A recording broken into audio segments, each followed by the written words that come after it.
That's exactly how you describe it. House track. So, From You're here. indeed. yes, yeah. He's the gay little brother. What? Lucky boy. Oh, boys. Oh, this is It's a weird thing. Got there, Yoshi. Yeah. It's everyone. He's famous for cinnamon. Rockin'. That's how I do Playing Havana.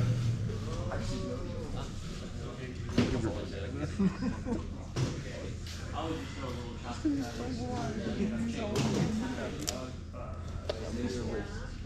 The flavor, freaking pina colada. Luau flavor.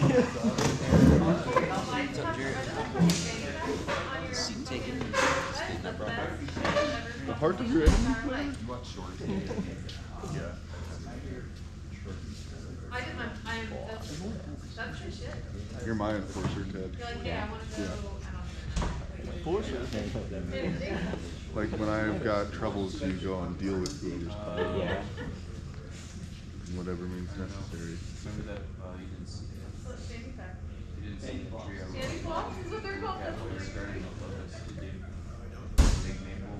Like the bears attached to the tent. Yeah. They come in all sorts of patterns. What they want.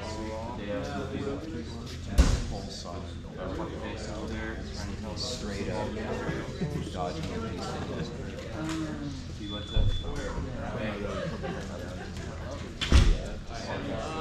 Alright, everybody, good morning. Oh, yeah. Omar Al-Qaeda. Gas rat. That's right. Comes out. Gas rat. Stir Pueblo. Chris is here. Yeah. Nobody fear. Yeah. Chantilly's here. Alright, Mr. Corey Carpenter asked me to talk to you guys about the Tall Timbers Company picnic. It is a ways off, it's in August. That's the annual, so it's a day of golfing and then come back and party on Duke at the shop and barbecue, and usually there's a couple $1,000 in prizes we give out after raffles, and it's a good time. He needs you guys to sign up for it because they got to secure the golf carts and the tee times and all that stuff. So please, if you can by end of day today, do so. Please sign up. Everybody got it? Yeah. Don't forget. I know I lose you. Okay. All right. Good morning. I'm going to go a little further in depth with Professor Clark's PhD's rigging lab that he did, which was pretty epic. And yes, I have not put the videos up yet. I'm hoping sometime this week I'll get them for you guys to be able to review them. It was very well done. We're going to go a little further into friction. What is friction? What is vector forces? And how to maximize efficiency with this rigging system that you have. Because it's not all the time that you need a 3/4 inch rigging line to accomplish a large removal. Okay. What's up, Jared? Also, Nice of you to join us. Yeah, that's what I'm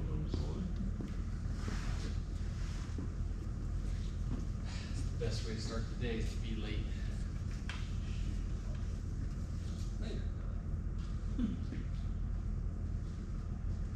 Okay.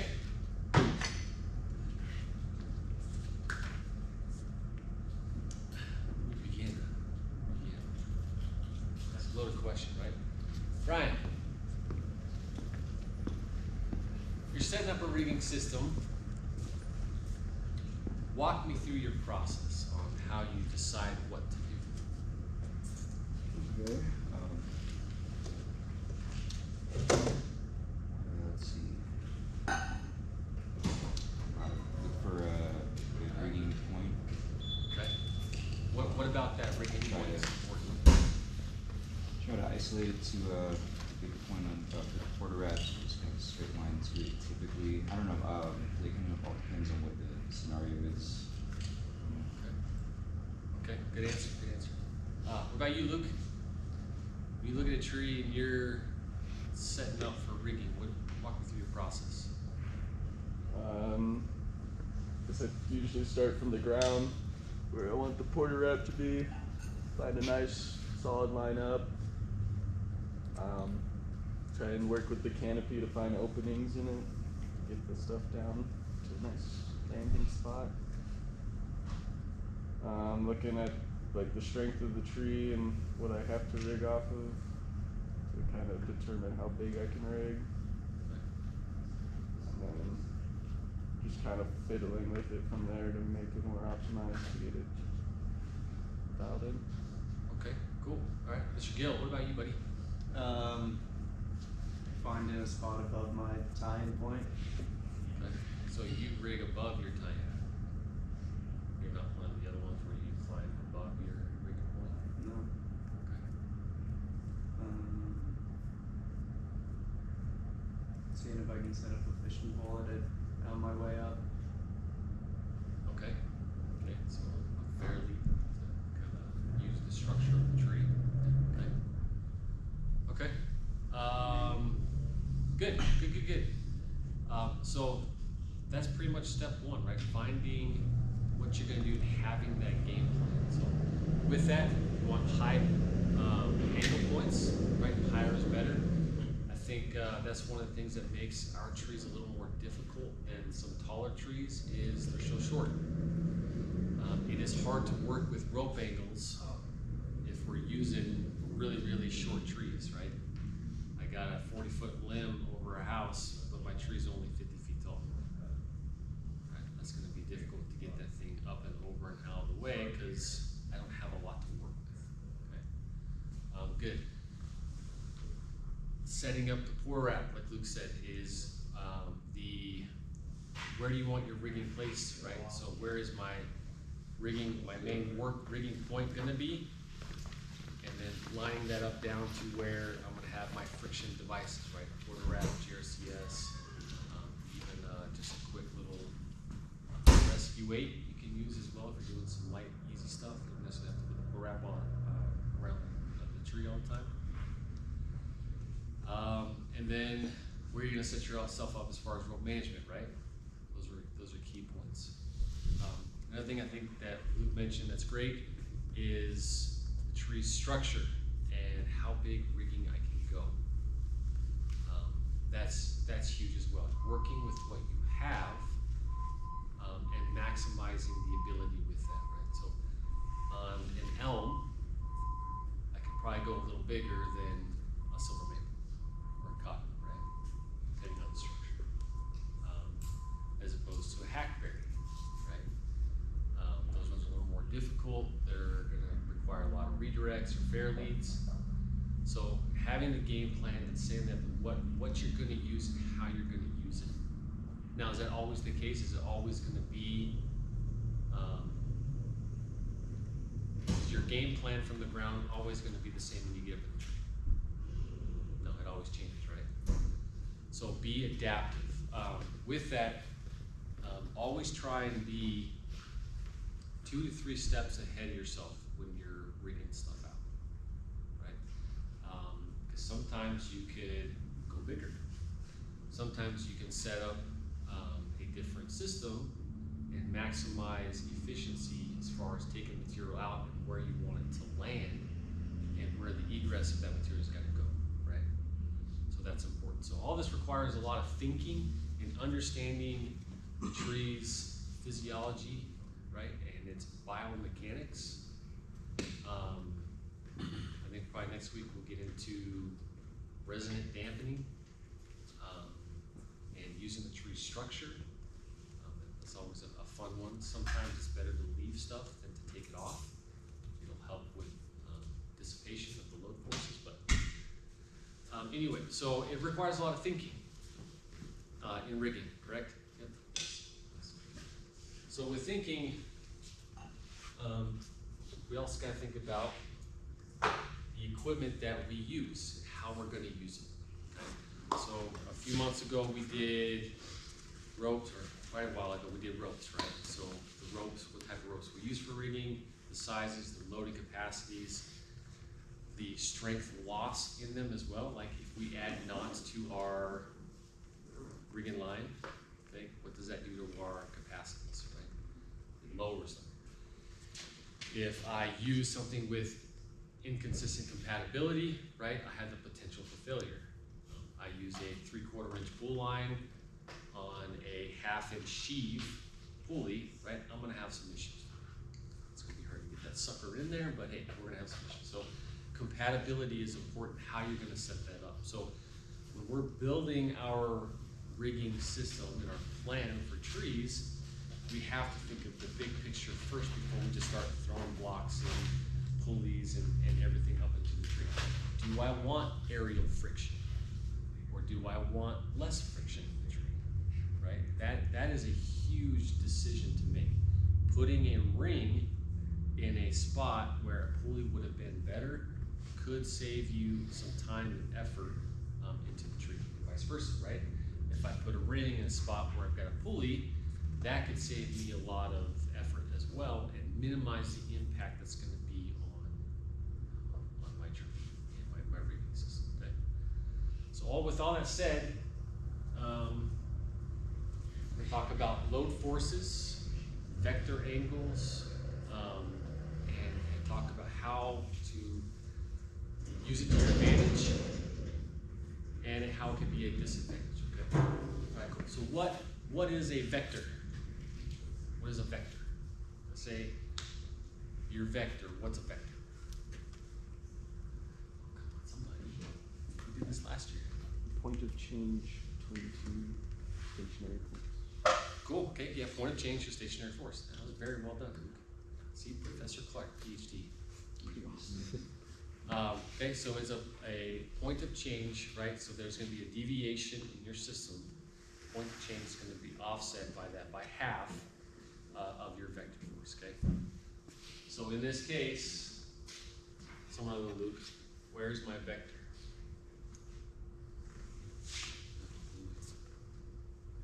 So is it that way? That way? It's going back down, right? Okay. So we have a change in force, split it. That's going to be my vector pool. Okay. So why does that matter? Why do I care about my vectors and understanding what they're doing to my tree and to my rigging system? Mr. Ken. It helps you understand that the weight is pulling against the tree. Okay. So which way is that force pulling against the tree? How's it? What kind of deviations is it causing? Right. Okay. So why is that important? Right. Yeah, I know it's pulling. It's pulling down. Cool. But what does that tell me?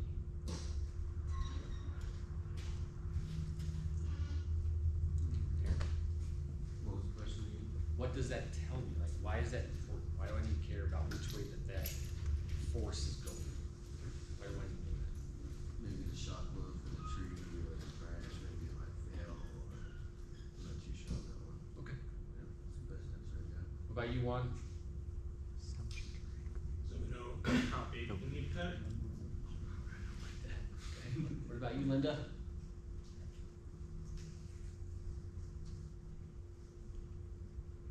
All I can think of is just like, so you know what forces are happening in which direction, but Yeah, but why is that important? Why do I need to know that? Like, why do I care which way those forces are going? because it changes like which type of force the tree is experiencing. Okay. Okay. Yeah. Very good. All right. I see where you're going with that. Okay. So it changes the type of force. Compression or shear. Okay. And that's what I was looking for, right? So on a tree, and I had a line, but I broke it. I forgot I was going to use it. Okay. There's two different types of forces that we want to work with when rigging, right? We have tension and compression forces. Or not forces, but they're forces, I guess, okay? Is a tree stronger using compression or tension? Compression, right? So I can take a 1-inch branch and I can easily snap that in half, okay? But if I compress that branch, there's no way I'm breaking that. I would have to be as strong as Chris to be able to smash that thing into wood chips. I do it on accident all the time. He does that all the time. Right? Right.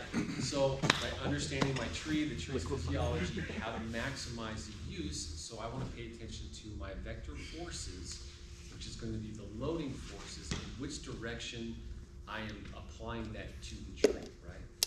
So we always want to, if we can, every scenario, apply compression forces, not tension forces, okay? Always, that is always the biggest thing. So that'll be like rule number one, okay? Always try and compress your wood, okay? So with that, but then, so with vector forces, and I love this, Linda told me Lauren Schultz taught him the pulley never lies, right? The pulley never lies. So obviously if our rope angle changes, okay, keep some weight on here, right? See how the pulley is moving? Yeah, and don't look at the forces yet, we'll get there. See where it's pointing? Yeah. The pulley never lies. I think that's awesome. That's some great advice. So I can always look at my pulley and know exactly what my vector forces are going to be just by taking a look at the pulley. Okay. You guys see that? Isn't that cool? Yeah. 24 it years. blew our minds, yeah. My mind's blown with it. Okay. All right. So vector forces, very important, and then we can use that to our advantage, right? To maximize what we can do with the tree. So with where I'm going, we need to have a solid understanding of log weight charts, rated capacities of our equipment, that includes the rope and the slings as well, and the structural integrity of the tree. Those are some major components that we need to understand when we're doing rigging, okay? Also, identifying potential hazards in that as well, right? Looking for branch unions with slime flux or the codominant stems. We've got hollows and rot decay on one side. Epicormic branches is a sign of a struggling tree. Dieback, secondary insects, or even primary insects that would be causing issues. So with all of that, we need to put that into our computer in our brain, okay, and apply all the information and come out with the best solution for the tree. I've always learned the trees tell you how to rig it, right? So you're looking at the structures, you look at the type of species, it will show you, if you look at it and know where the good unions are, where the good angles are gonna be, the tree will show you how to take it apart. And we'll get into that a little more, but I want you guys to think about when we're rigging, and you guys are rigging out, even the new guys, Mr. Chantilly. Watch how the guys, it comes second nature when you're choosing your leads and your setup. The tree tells you how to move it out, right? If I'm gonna have, obviously you want your central lead, but then usually where a branch union is at is always a good place for a redirect. I mean, if you've got the clearances, right? And then you can usually divide those into halves, into thirds, to maximize the tree, for the tree to come in, okay? So when you guys are going with your rigging, look at the tree and the structure, and look for those unions, look for those branching structures. It will tell you, right, okay, I can go full or half branches in this section. And usually if you dissect the tree in the whole that way, you can piece the thing out really well, because trees grow in response to the outside elements, okay? So they naturally grow away from each other. They don't, most of the time, they're struggling. They have some sort of uniformity as they grow, okay? The uniformity as they grow. So finding those unions as those key redirect points and those primary rigging points is key to identify, okay? And then think about your vector forces when you're applying those to maximize the compression into your rigging systems when you're rigging them, Okay. Questions on that? Nope. Sure, you guys have questions. All right, so with our vectors, we want, all right. So I have, yesterday it weighed, I forgot how much it weighed. Let's see how much it weighs. I think it was like 30 pounds, okay? So I got a 30-pound load.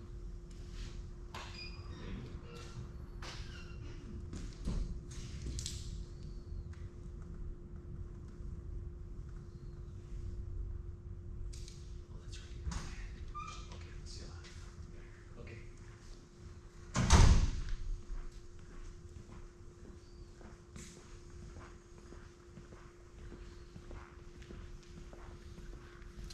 Alright, we call it 18 pounds, okay? 18-pound load.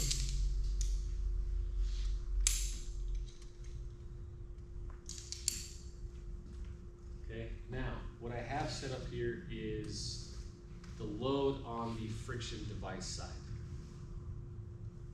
Okay? So, with our setup here, right, at 90 degrees, it's a 180-degree turnaround, okay? What do you think we're gonna see on the porta wrap side of this? Right, so it weighs 18. So technically, in a correct world, right, you should see 18 on the other side. Is that what we're thinking? Are we awake? How many think it's gonna be 18? How many think it's gonna be more? James, okay? How many think it's gonna be less? And you can't raise your hand twice. Well, yeah, like in a perfect world, it's gonna be the exact same, but you got the friction and all that. Alright, okay, raise your hand. Okay, very good, very good, okay? Okay, so yeah, we should see, because we're not in a perfect world, right? So there is gonna be friction in those deviation points, or the road deviation, right? Those turns are friction. Sorry, the chair pushing. Pulleys have efficiency ratings on them, okay? Pencils are usually between 98 and 95% efficient. DMM is gonna be in the 80% range, depending on which one you're using. Our rigging blocks are gonna be probably in the 70s up into the 80% friction as far as efficiency.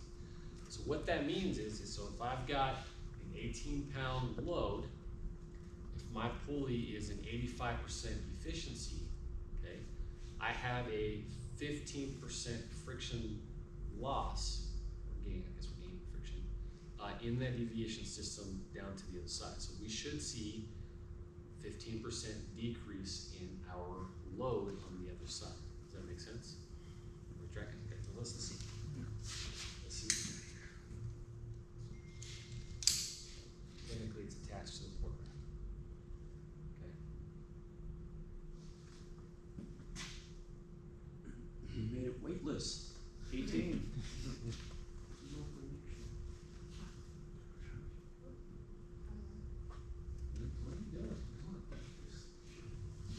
It can't go through a log. There it is.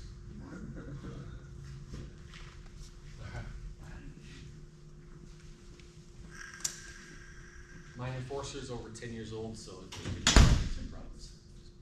Okay, alright, so we'll call it 14. We'll do some math here. 14 divided by.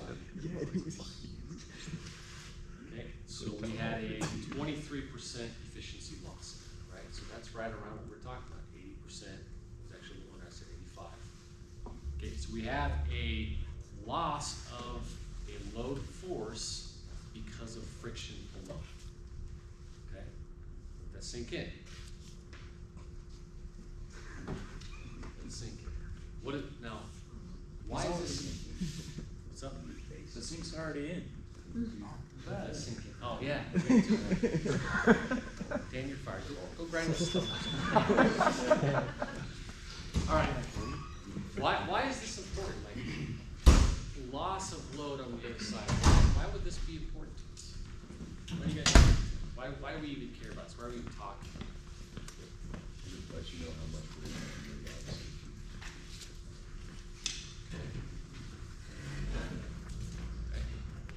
So you can take bigger pieces easier. Bigger pieces easier, alright? A lot of, I don't know, I should speculate. There's this idea, or the thought is, I wanna be safe. Yes, absolutely, I wanna be safe, but I also wanna get the job done, okay? There's a balance between it, right? So you take the knowledge you have, right? I understand my rigging components and how to use them, and the working load limits, and my ropes load limits, my tree structure, the functionality of it, I understand vector forces, friction. I have that knowledge, which is powerful, makes me a better professional. So now I can maximize my efficiency by taking bigger pieces. And that's what we all want to do, right? We want to take bigger pieces. Now, we can, through this, you can confidently take bigger pieces because the majority of us, and I was there, right? Yeah, that looks good. No thought process of it, right? Yeah, sure, right? How many of you guys do that? All day, every day, right? We just like, yeah, that would be good. Now, what if you understood, I know it'll be safe. See the difference? Like, I don't think it will, or I know it will, right? So if I've got a lead, I'm gonna rig this elm out, okay? How much you guys think this elm branch weighs? Whole lead. Shout out some numbers. 600. 600 pounds, that's a good guess. 800. 601. 600. And all right, we winners. Price is right, yeah. Right, that's a good guess. It's probably in the 600, 700 pound range. Now, is that all the time? What time of year is it? Summer. Okay, are trees heavier in summer, or are they heavier in the winter, or are they heavier in fall, are they heavier in the spring? Summer, right? Summer, leaves are out. Leaves are a big deal. Leaves are heavy. Elms have leaves, right? New growth is being pushed, right? What are trees doing to the water? They're sucking that stuff up, right? So they are heavier in the summer than they are going to be in the winter. That plays a part to my knowledge, okay? So knowing that, right? So I know it's going to be 650 pounds, okay? I'm in a solid union. I have rigging that's rated for it, right? So what's the working load limit of a 1/2 inch line? Stable braid, brand new, out of the box. Been inspected, so it's safe. What's the working load limit of your guys' 1/2 inch rigging lines? 32. Huh? 3,200. My working load No, limit that's is the- that's the 3,200 minimum break. on a 1/2 inch? Yeah. That's minimum breaking tree. How many of you guys know? How many know how to find out? That was like 600. Alright, somebody find out, By fucking right. right? You take the- Grab your oracle, I want you guys, we're doing activity, right? Grab your oracle, look up 1/2 inch stable grade working load limits, or it's probably gonna give you the tensile strength. Half-inch Yeah. stable grade working load Okay, limits. let me know what this, because we can find out with both. Obviously, working load limit is the working load limit, but if I don't have that, I can find out.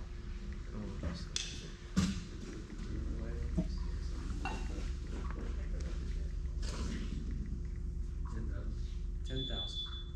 Is it something? That's tensile. Very bulky rope. Okay? So that's- Tensile. Okay, perfect. So that's a brand new rope, 1/2 inch stable braid is 10,000 pounds. Okay, see how quick that was? Knowledge is power. That gives me confidence in what I'm about to do, right? Confidence is key. Okay? Next, what would be my working load limit for that 1/2 inch stable braid? 9,000. Back then. 9,000. 2,100. 2,100 is the manufacturer. I thought you said working load limit. Yeah. Yeah. 2,100 pounds for 1/2 inch Samson Okay, stable braid. stable grade. Okay, cool. Alright, so 2,500. Now, is rigging a 10-to-1 or a 5-to-1? And 2,100, not 25. 21. That's more like, okay? Right, so rigging is usually a 5-to-1 ratio. So what is 5% of 10,000 1,000, not 5%. What is 10,000 divided by 5? 2,000. Huh? 2,000. 2,000 pounds. Boom. We've got our working load limits, okay? What is it for life support? I want to talk about rigging, but what is life support? So if that line was my life support, what is my working load limit? 25 kN. 5 kilonewtons? No, 25. 25. No. Are you talking about It that? lowers, right? Because lives are more important than logs. Oh, I was thinking of, I was Yeah, thinking you're of the on the other minimum. Alright, so usually it's 10 to 1, okay? So 10 to 1 is your working load limit. Usually 5,000 pounds is what we want with the, Life so support is 10 to 1. the working load limit, that's our minimum requirements. But if I want to know the working load limit for life support, it's gonna be a 10 to 1. So that would be 1,000 pounds for that. Is the max I can put on that line if I'm gonna use it for life support. Does that understand that? Okay, there's a difference. That's why we don't climb on rigging gear. We keep stuff separate because they have different working loads because there's cycles to failure. Okay? Every time you put a load on a rope, it is going to break eventually.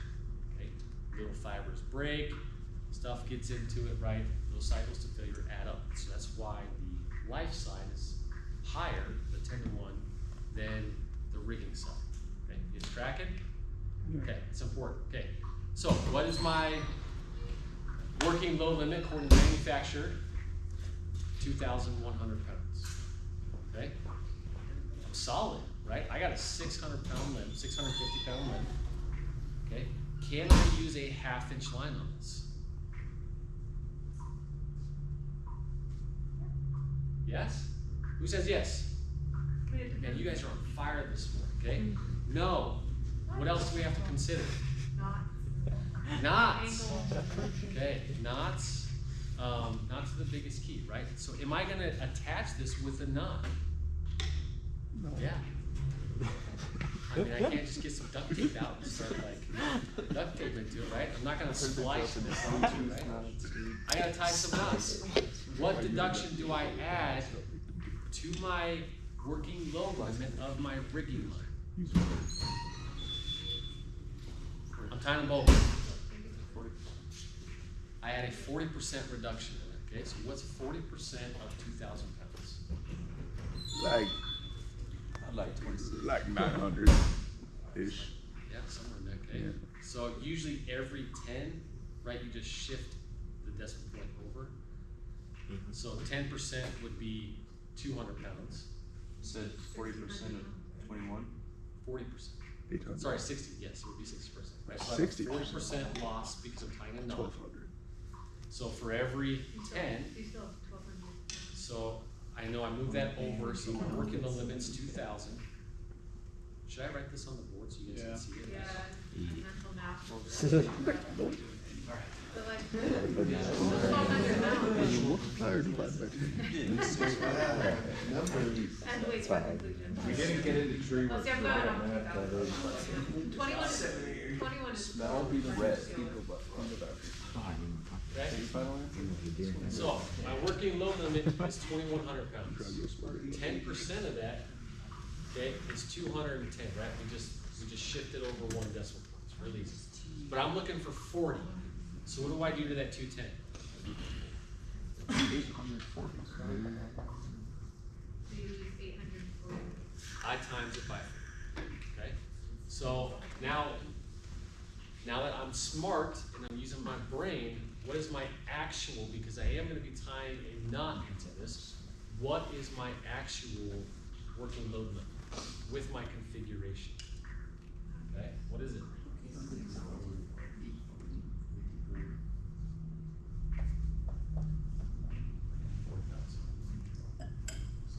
Okay,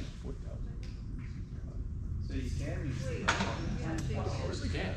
What's that? That's a big Oh, yes. I was like, that's Yeah, a lot.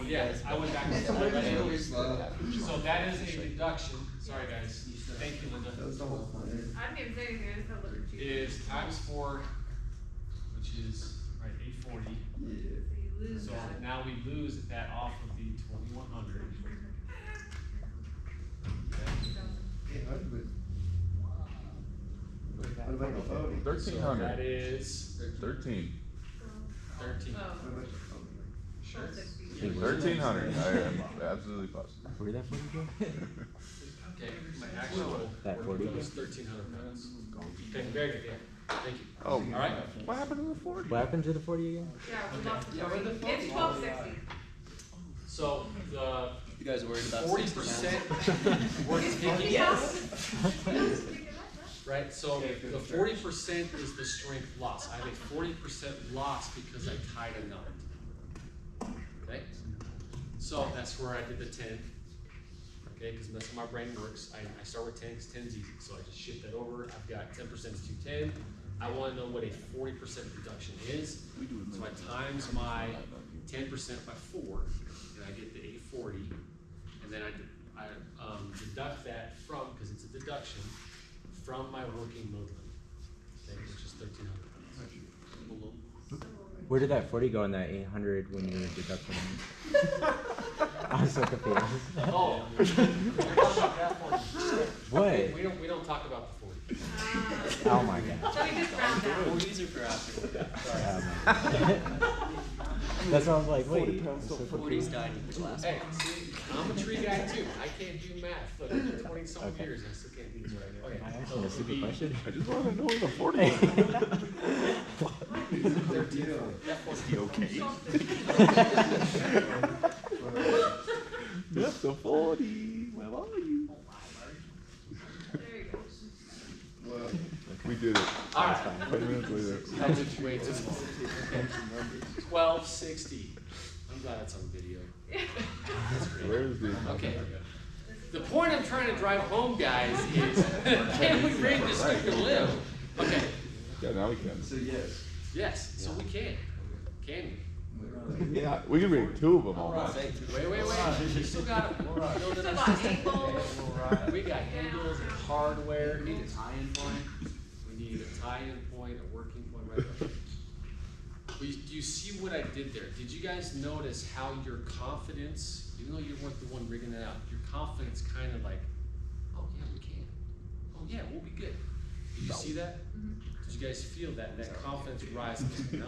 See how being mindful and thoughtful in our application of rigging and thinking about what we're doing is powerful.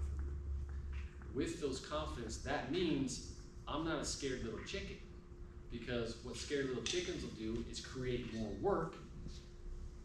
In a sense, now we can call it safer, but I like being efficient, and to me, efficiency is safety, right? Because I'm maximizing potential, limiting the amount of fatigue on myself, and hopefully my grounds team, and doing things more efficient. Okay, because if I'm tired and I'm struggling and it's hot and it's or raining or it's cold, okay, I am more likely to do mistakes than as if I was confident in maximizing my potential. Okay, so now I know instead of taking this in 2 or 3 pieces, right, taking that leg out, that one, and this section out.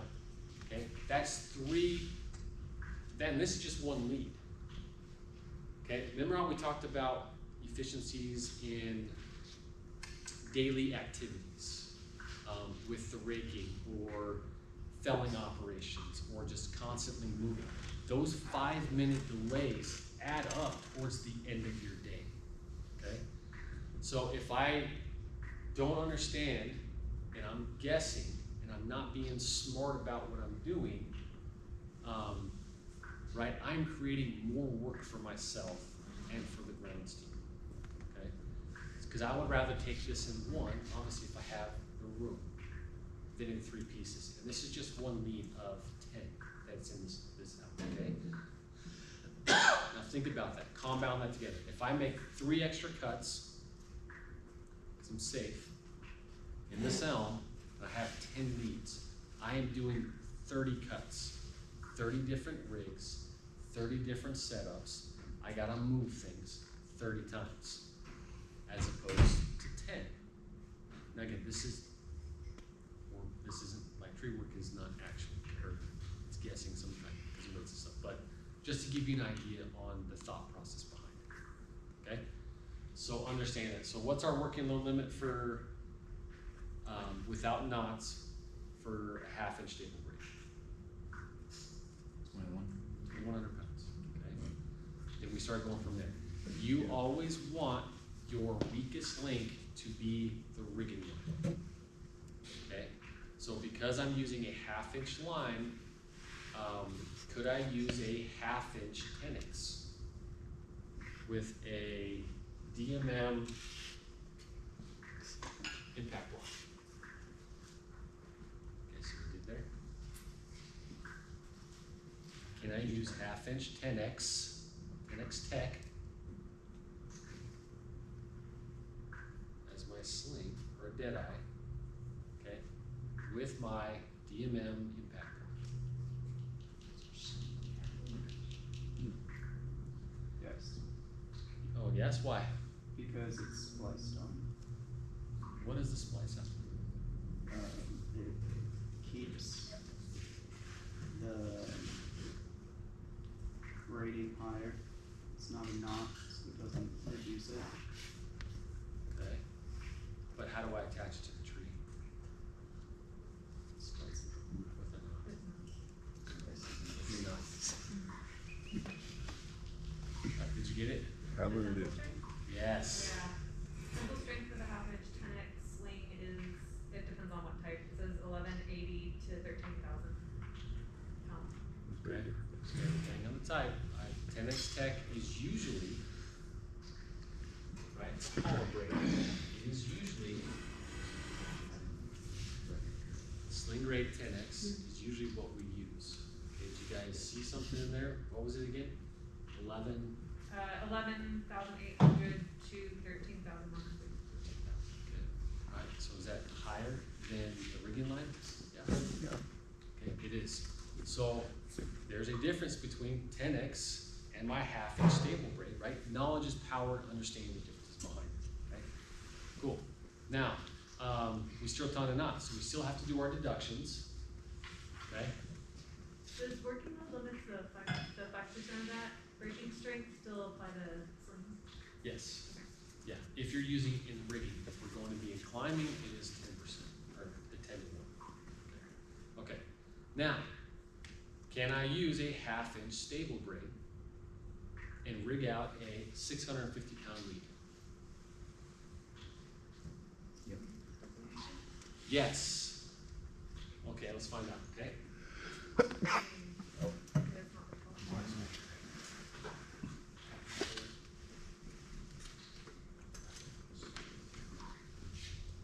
Oh, I need this, my bad, sorry guys.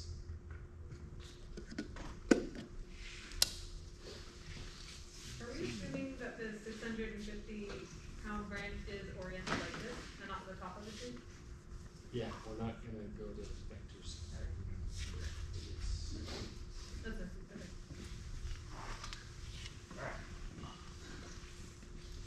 Alright, so we have, right, so we have our friction, we have our loss. But now we're gonna do something. Okay, I'm gonna move my enforcer, because I'm gonna leave it a ladder. I'm gonna use a ladder. We'll do a ladder.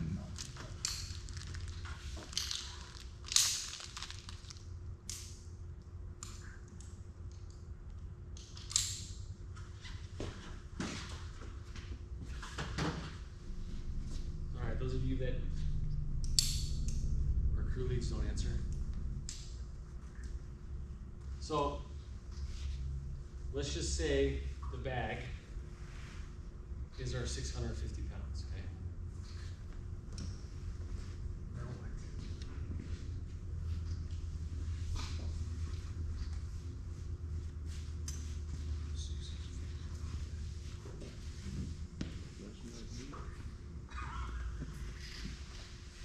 This is supposed to be fun. I guess you gotta hold it closer. Okay. 650 pounds or 18 pounds is what we originally started with, right? Okay. How much was on the quarter wrap side? 14, 15, right? So knowledge is power, right? Obviously we don't all have enforcers in our back pockets. What do you think we're gonna see on the pulley side, so the anchor side? 36, 18, because this only weighs 18. Okay, what are we thinking? Yeah, higher, lower, 36 sound good? Yep, okay.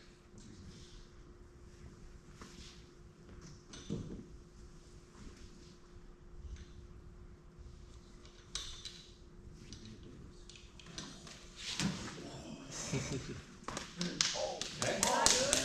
Third one. Okay, ready? There it is. Cool. Okay, 36. How did he know the exact number what that's going to be? Takes the weight of it going up and coming down. Yes, that's right, because I have my potential load, because this is a, not potential load, potential kinetic energy is suspended currently. It's now potential kinetic energy. We're gonna get into that in a minute. Okay? This is gonna be fun. Okay? Right? So, the other side has to hold that, right, to keep that from coming down. Okay? Like this. This is, we're going real basics. This was 18. Okay? So that force is going down. But I got a hold here, right? This is me. I'm so strong. I got to hold that. But we have friction. Okay? Friction's important. Okay? So we have that, what was it, 23% loss. So this other side was 16 or 14 or whatever it was. Okay? So we can roughly see that my force is not accurate. Okay? But we can see that it's going to be an increase in that because you have to hold the other side to keep it from coming down. Okay? Now, that's a static load, correct? Yeah. All right, this is gonna be fun. What happens if I grab my bag and I hold it here, so 2 foot, and then I let it go? What kind of forces are we gonna see?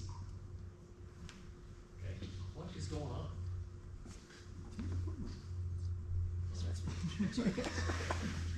That's what's going on. Okay. What kind of force are we going to see, right? Obviously, we all know it's going to be peak loads, okay? Right? How high? Over 100? I forgot the freaking formula. 120? 130? 140? What's the formula? I'll tell you. 150? 160? Lower? 90? What do you think, Shante? I think 140. What about you, Mr. Jaron? Probably 90? Okay. Right, so who remembers what Mr. Professor Clark talked about in his fall factor? For every foot it falls, what do we get? E equals mc squared. Yeah, all that stuff, right? Gosh, Yeah. We try to write that today. Right, so it's always, it doubles itself, okay? The force of impact doubles itself, right? because of gravity. It's because of gravity, right? Gravity, right? Now, we have a lot of things in play. We've got friction in the pulley. We also have friction in the line. We also have the line itself, right? Here's a question, is our half-inch stable braid dynamic or static? Guys remember our ropes? Dynamic. Dynamic. We wig right? with dynamic. Why do we not want a static line in our rigging application, our rigging system? We want a little stretch. Yeah, right? It's our little shock absorber. Okay, very good. Man, you guys are so smart. Okay. Now, okay, you ready?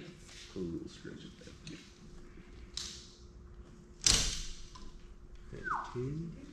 Valve.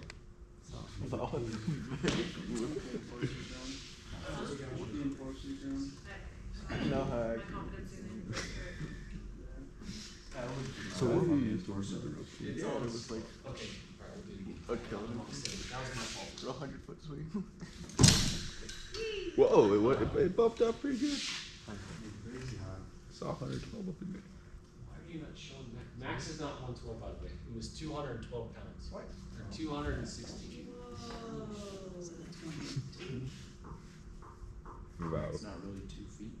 It's like 3 feet. Where you go. Yeah, I don't know why it's not this way. So Anyway, what's- on the enforcer, okay, per I've foot got, was let's dropped, see, it there's doubles 216 pounds there. load. Okay, So if that it was goes 3 from, feet, how much did our bag weigh? It doubles, but then it doubles again. 18 pounds. Just because of that, right, potential energy that's stored there, 36 plus um, 36 is we hit a peak load 72 at our plus rigging 72 is point, 144. okay, where we have deviation It's of exponential. almost, It's not linear. actually, at 150%. Am I doing that right? Okay, so from an 18-pound bag, we generated, just by lifting it up a couple feet and letting go, we generated 216 pounds of force. Okay, now imagine if that was our 650-pound limb. Okay, Yeah, it's scary. It's a lot That's of scary. weight.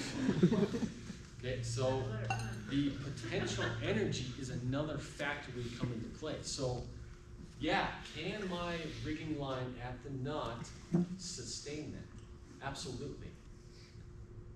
Okay, all day long. But if I drop it, Nope. can it hold it? No. You can hold it, but it can't handle that. Yeah. Okay. Well, yeah, who says yes? All right. Who says no? In theory, no. All right. So, what part of the rigging system is seeing the multiplication of force? Oh, the pori. Pouring. Yeah. So the pouring. Okay. The pulley's seeing it. So is my line safe? I'm gonna say yeah, right? Yeah, I'm gonna have a little bit of fall, but that little peak load is not gonna be what's generated at the pulley because of my vector force and the deviation line of that is in there. Okay. So when you think about your rig system, think about the whole thing through, visualize what's gonna happen before it happens, okay? So, with our rigging system, rigging a 650-pound line, or limb, we'll do this real quick, what should we safely assume our pulley should be able to withstand?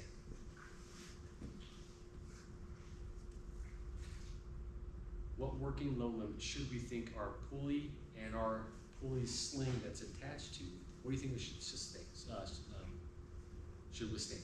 More than 6. 18. So we did, Right, 3 to 5. so we can get out, right, because math is fun. La So calculadora. 216 divided by 8 See? plus See? 12. That was a factor of 12, okay? It's using a calculator. So let's do that to 650 pound, we drop it 2 feet into a static rigging system, okay? That is the potential energy that our 650-pound limb could generate, according to our just scenario here, could generate at a peak load on our rigging system. Okay? So that would be a working load. So if I know my peak load is gonna be in that range, 7,800 pounds, how do I find my working, or my, so that's the working load limit of my system. But my system only has tensile strength or MBS, minimum breaking strength. What do I do to this number to find out if I'm in that range or not? Remember our factors are 5 to 1. So what do I do to that number? Divided by 5. Now you times it. Multiplied by 5. Okay, because that was our working load limit. That was our force. So we want to at least be at a minimum working load limit of 7,800 pounds. But my rigging system is only showing MBS, which is the minimum breaking strength. So that's where it breaks at. So I need a system, device, hardware lines that have a minimum breaking strength of 39,000 pounds or the working load limit of 7,800 pounds. Hmm. Okay, now, this is where it gets tricky. I want you guys to pay attention before we finish, okay? Is that actual? Okay, I'm saying no, because you don't know exactly what's in the tree. 100%. Now, that's not actual. 2, what else is in play that we got going on when we're rigging that we can maybe reduce that number a little bit? Type of system you're reading with. Your branch. Native I was just saying your branch holding the ring. Okay, no. What can we do to reduce? That's our potential energy. We know this is gonna fall 2 feet. Let that shit run. Let it run. Thanks, Luke. Come on, guys. Wait, what? Right? Let it run. Freaking what? I gotta So pick it's a not- baller groundie. That's why groundies are super So we don't have to important, right? consider the branch? So if my groundie lets it You run, do. That's am I increasing or decreasing that number? I'm decreasing it, right? So now I can gain a little more confidence. So I might be able to reduce. These Kiwi boys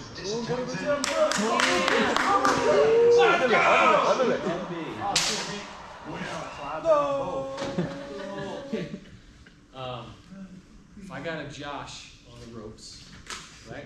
I have confidence because I have power and knowledge that guy can run lines. Same thing with Solomon, right? With Darren, that guy can run some lines, okay? I have confidence in my team as well. Is that part of my equipment? Absolutely. You guys are part of my equation. Who do I have on it? Now, I will put in the safety factors if I have Chantilly rigging for me, right? Because today is the second day. There's no way I'm sending a 650-pound line or limb with Chantilly running lines with only a 1/2-inch line. That didn't happen, right? I'm gonna go small because I gotta work with what I have. But if I got one of them dudes, I'm gonna go a little bigger, okay? Because I know they're gonna be safe and they're gonna let it run because these guys got it. Because they know how to operate their equipment. See what I did there?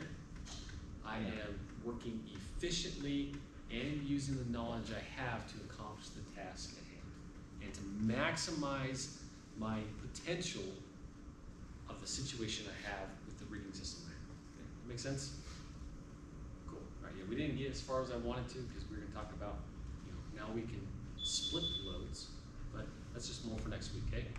Any questions on that? Can we try to like replicate letting it run scenario with the bag to see the forces? Get over here, Josh. Oh.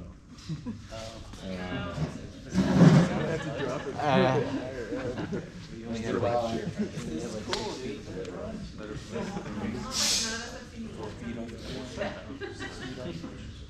Make it one. Oh god. It's probably just gonna be ground. Hey, how many rounds do you want? But it really is up to like, how many wraps. 3 wraps minimum. So now I've got it reset. You ready? Yes, sir. Teddy, you ready? Yeah. Oh, wait. Hey. Too much tension. Alright, what do you guys think? Yeah. Nice. 80, 144.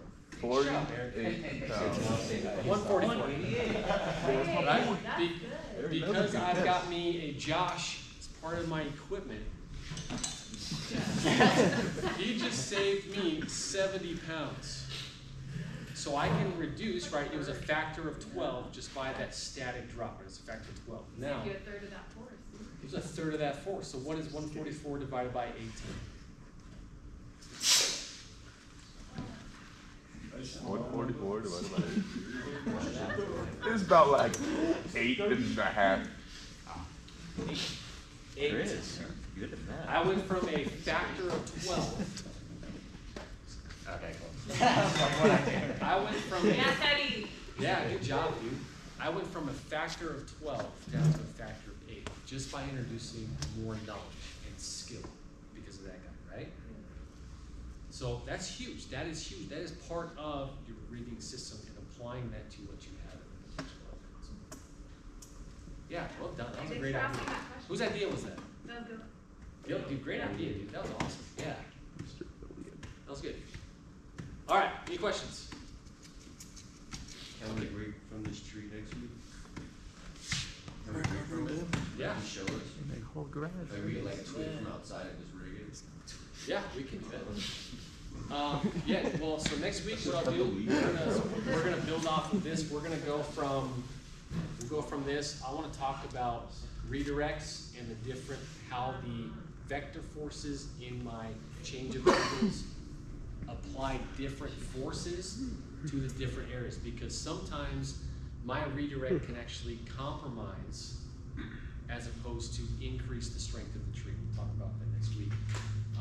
And then from there, yeah, we can definitely, I'll get up and we'll throw some stuff. That'll be fun. Yeah, good idea. Yeah, live action. Okay. All right, any other questions?